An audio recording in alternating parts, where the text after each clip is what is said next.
Oi gente, tudo bom? Eu sou o professor Anderson Almeida, profissional da educação física, especialista em saúde da família e mestre em ciências da saúde pela Universidade Federal de Pernambuco.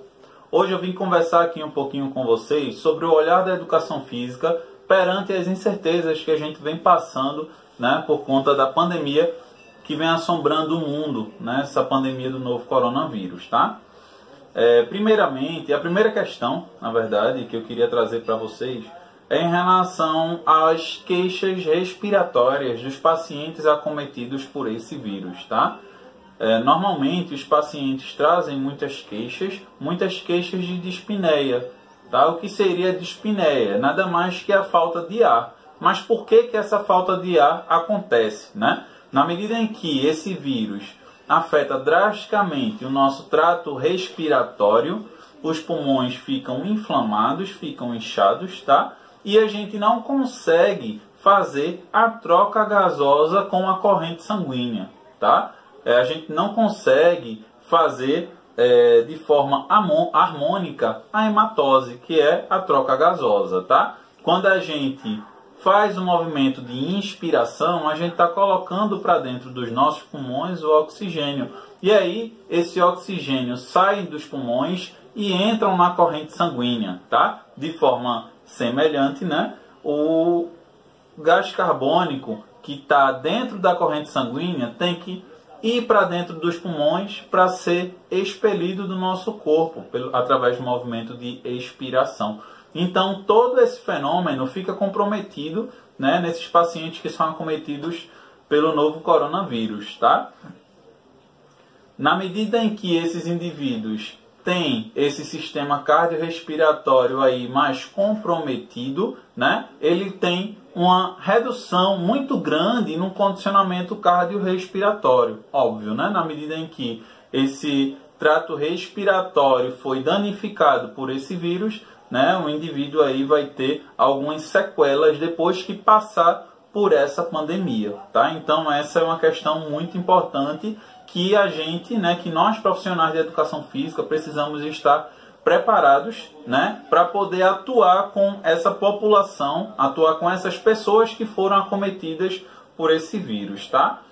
Outro ponto muito importante, que a gente vem observando, com o tempo, é em relação aos níveis de sobrepeso e obesidade, em relação ao aumento nesses níveis, tá? Na medida em que as pessoas estão em casa, em quarentena, em isolamento social, essas pessoas não estão mais com a rotina, de atividade física, não tem mais a rotina laboral, a rotina de sair de casa, de ir para o seu trabalho, enfim, hora para sair, hora para chegar, hora para se exercitar, hora para se alimentar, E aí essa quebra de rotina acaba que os indivíduos, fiquem mais sedentários, Óbvio, se está mais tempo em casa, se está gastando menos energia, esse indivíduo vai engordar, tá? Então, a gente já consegue observar aí o aumento dos níveis de sobrepeso e também o aumento dos níveis de obesidade,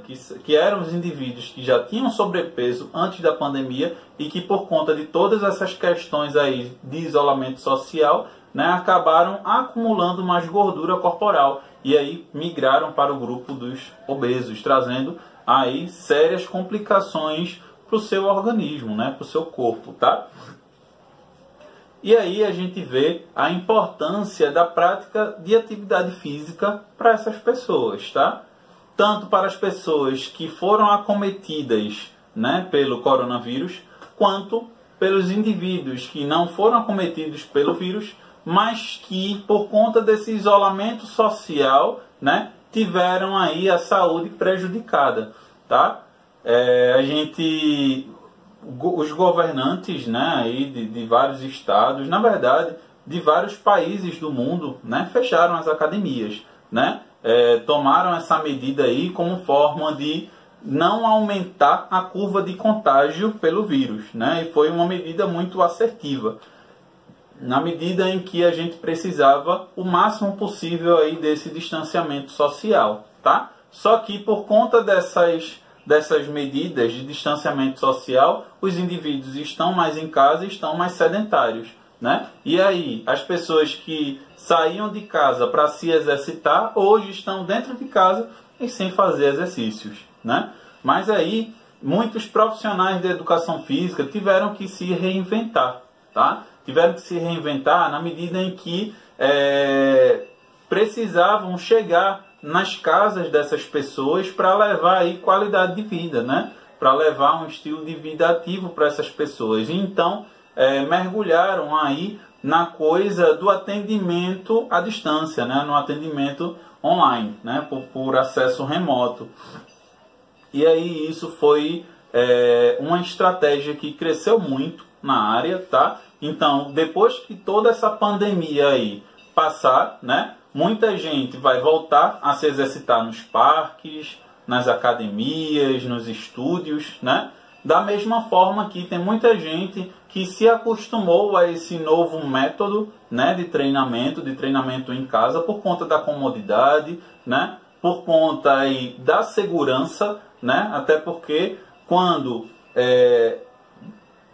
as pessoas começarem, na verdade, quando o isolamento social começar a ser mais afrouxado, né, não é certeza ainda de que o vírus já vai estar completamente eliminado, né? O vírus vai continuar sendo transmitido, só que de forma aí menos acentuada, tá? Então vai ter muitas pessoas que vão preferir continuar com esses treinamentos em casa. Então essa pandemia aí, de certa forma, veio para despertar aí um novo nicho, né? Um novo nicho que já existia, tá? Mas que agora está muito mais consolidado no mercado, que é esse treinamento em casa, esse treinamento online, né? Que vem ajudando muitas pessoas aí a combater o sobrepeso e a obesidade, tá? A grande questão, né, desse novo mercado aí que vem em ascensão é o exercício ilegal da profissão, né? As pessoas que não têm a formação adequada em educação física e por terem audiência nas redes sociais, né, começam a orientar treinamentos, começam a prescrever exercícios físicos sem conhecer o corpo humano, né, sem conhecer a fisiologia do corpo humano, sem conhecer as patologias que aquele indivíduo que está aí do outro lado da tela apresenta, né? E aí acaba que as pessoas que são orientadas, onde na verdade estão sendo desorientadas, né, por essas pessoas, estão correndo aí grave risco, né, à saúde, tá? Um grave risco de adoecimento, certo? Então, muitas pessoas, né, vêm se aproveitando aí desse novo momento em que as pessoas estão mais tempo conectados nas redes sociais, né, para fazer a prescrição desses exercícios, né, de treinamento sem ter a formação adequada, tá? Então, esses indivíduos estão cometendo crime contra a sociedade, tá? E é um crime por exercício ilegal da profissão, na medida em que a educação física é uma profissão regulamentada, ou seja, para que os indivíduos possam prescrever atividades, para que os indivíduos possam orientar qualquer tipo de atividade física, precisam ter a graduação em educação física, tá? Precisam se tornar profissionais de educação física. Então, a gente vê aí um cenário de incertezas muito grande, né? Que a gente vem passando, né? Os profissionais de educação física, tanto em relação à doença, né? Ao vírus que o indivíduo é infectado, quanto aos efeitos colaterais desse vírus, né, por conta do isolamento social, e também o risco que a sociedade vem correndo por conta desses indivíduos aí, dessas pessoas que exercem ilegalmente uma profissão sem ter a formação adequada, trazendo grande risco para a sociedade, tá?